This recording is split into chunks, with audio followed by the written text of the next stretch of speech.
Hey everyone, Jordan here with JC Landscapes. Welcome back to another video. Thank you for taking the time to stop by and watch once again. So it's Monday, January 20th. We had a quick storm over the weekend, just about 2-3 inches, but we were able to get out and do a bunch of snow removal. We did pretty well our full list, aside from a handful of customers that didn't want it done. But we had 6 guys out nonetheless, about 8.5 hours for some of us, from Saturday night into Sunday morning.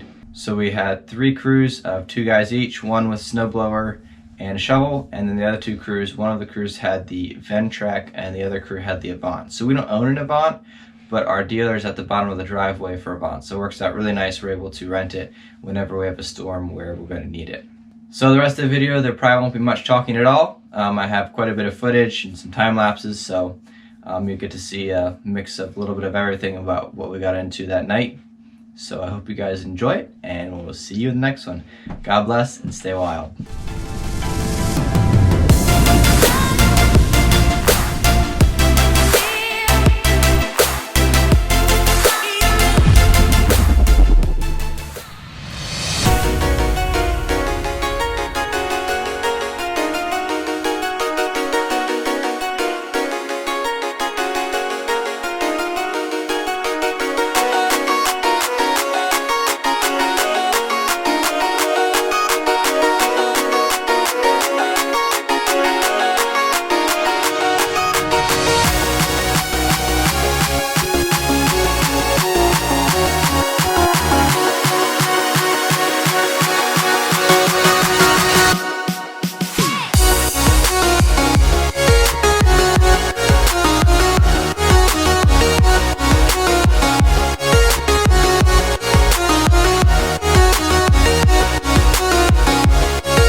having fun. Let's do our intro slash outro. Intro slash outro? Hi, I'm Zach, and this is Jordan. We stay wild. Yee. Bye! The end.